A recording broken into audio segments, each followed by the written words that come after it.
নামাজ শেষ একটা লগা লগা তা মসজিদে তালা লাগা দিবেন। আচ্ছা, আমি যেতে বন্ধ করে দেবো। ঠিক আছে। মসজিদ হলো আল্লাহর ঘর, 24 ঘন্টা খোলা রাখা উচিত। তোমরা কি কমিটি থেকে বেশি বুঝো না? মসজিদ খোলা রাখলে চুরি হবার সম্ভাবনা বেশি। আমাদের মসজিদে কি না লাগাইছি, এসি হইতে জেনারেটর সব লাগাইছি। এসি ব্যাপারে কেউ কিছু মনে থাকবো না। হ্যাঁ, মনে থাকবো। এসি তো লাগালেন সাইসেল লোক ঢুকাইবা। আচ্ছা, মনে থাকবো। এসি চলাকালীন সময় আমি চাইছে লোক ঢুকাবো। এসি চললে চলবো আর যে সাইকেল লোক ঢুকে কি আছে? বিদ্যুতের প্রতি ইউনিট কত আছে জানেন না? নামাজ শেষ লগে লগে ফাঙ্কা বন্ধ। অনেক টাকা খরচ করে মসজিদে টাইলস লাগাইছে। অনেকের দেখে মসজিদে আসি তো হতে চায়, ইয়ে নে হতার জায়গা না। জিগারে হতে দেখবি হিয়ার লাচ্ছাই উড়ে দিবি। না, আর সামনে কেউ উঠবে দিতাম না। অনেক সময় মুসল্লিদের ক্লান্ত লাগে, একটু দিলে বহে গেছে লাইব্রেরি দিলে বলি মুসল্লিদের কি মসজিদে তুমি লাচ্ছা বার করে দিবেন? অন্তত আল্লাহ করে আয় এত ক্ষমতা দেখাইয়েন না। এটা ক্ষমতা না, এটা পরিচালনা।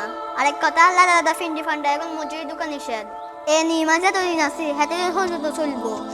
ঠিক কইছেন, ছোট উলাটা নামাজ নষ্ট। ছোট বাচ্চারে যদি মসজিদে তো নিষিদ্ধ করা হয় তাহলে একসময় মসজিদ খালি হয়ে থাকবে।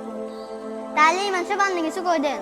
তাহলে শুনেন, অঞ্জন কথা বাচ্চার কই আমরা বেগুনের বাচ্চার করে আমরা বুয়ের গো হাঁকে হাঁকে রাখছেন, তাহলে আর বাচ্চারা শতানি করছে না। আমরা কি করেন বেগুনের দেন হিসের কাতারে, তো বাচ্চারা শতানি করছে না কি করবো? এগুলো তখন কমে শতানি করে। আন্ডা ছোট থাকতে বাবুয়া বেঙ্গলো যেতাম মসজিদে, বুয়ার পকেটে ঢুকে দিলে বুয়ার মাগো মাগো মোরকে সিলে করতো দে আন্ডা এক কদর বাড়ি যেতাম মসজিদে। অন আন্ডার কই ইয়ে করবেন, এক বাক্সে চকলেট রাখবেন, চকলেট ডিগে দিবেন, বাচ্চারা খুশি হয়ে যাবে কই।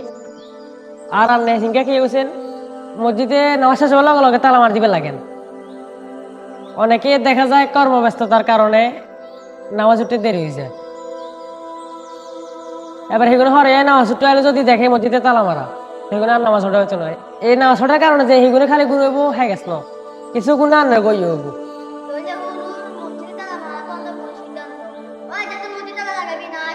আর আমরা সিংকা কি এখন এসির চালার সময় সাইজ লোক ঢুকাবে লাগেন, আবার লাগছে উঠে দিবেন লাগুন।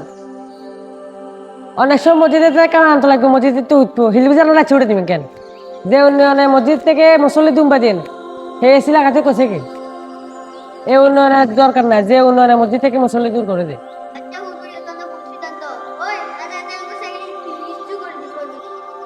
ঠিক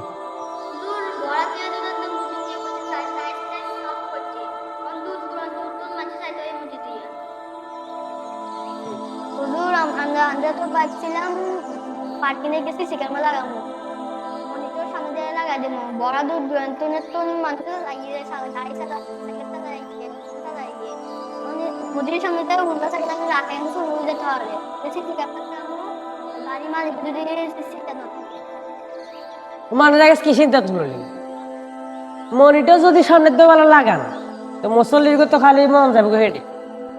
মানুষ যদি এক মনে নামাজ নট্ট হার নহট্ট হারে সাধারণত মানুষের শিরে শিরা ঢুকে গেছে। যদি হারেন ডিজিটাল কই আছে না, ডিজিটাল কই ওজন তো অনেক একজন সরাইবেন। কারণ আজ সিংহে নামাজ ওঠায় অনেক মুসল্লিরা কোন রাখাতে কত মিনিট লাগছে হ্যাঁ গেছে সেগুলো গইছে, কোন রাখাতে ক মিনিট লাগছে হ্যাঁ গেছে গইছে। এবারে সেগুলো তো নামাজের তো মানুষ ভিতর তো না। সভাপতি সাহেব আসা তো আনি কয়েক রাখাতে টাইম শেষ। কারণ এগোয়ে হড্ডের মতো অনেক কিছু থাকে, তাই এবার ডিজিটাল করে হিসেবে লাগাই। আর মসজিদে গই গেদান করছে হেডে আবার সদন্যতামূলক আবার কি নাম দিবেন? মসজিদে আল্লাহ থেকে গো দিচ্ছেন, সেটা নাম দিবেন কি দরকার? এখন সভাপতি সাহেব সেদিন গায়ে মসজিদে নামাজ ছড়াইয়ে এক রাখাতে একটু বেশি সময় লাগছে। আরে তুমি তোর কোনো দরকার আছে আরে মিস কল দিবেন, কেউ মিস কল আরে কল। মসজিদে তো উন্নয়ন করবে দরকার নাই, মসজিদের মুসল্লি উন্নয়ন করেন। মসজিদে উন্নয়ন দিকে আমাদের যে মসজিদে মুসল্লি নেই মসজিদে উন্নয়ন করলে কোনো লাভ আছে না, মুসল্লি উন্নয়ন করেন। ইমান হুজুর আমাদের এই পর্যন্ত যা সিদ্ধান্ত লইছি এখন ব্যাকগ্রাউন্ড তো দেখি ভুল। আমাদের মসজিদে ইমান হুজুর আমাদের গর্ব। মসজিদের কমিটিতে তো দিন আসছি নামে কমিটি থাকবো আর ব্যাকগ্রাউন্ড পরিচালনা করবেন আমাদের। আর যে সভাপতি সাহেব আনন্দ যে তো সিদ্ধান্ত হয়েছিল আর কইছেন এটা এত কথা কইবার দরকার নাই ইমাম হুজুরের দায়িত্ব দিছি ইমাম হুজুরের দায়িত্ব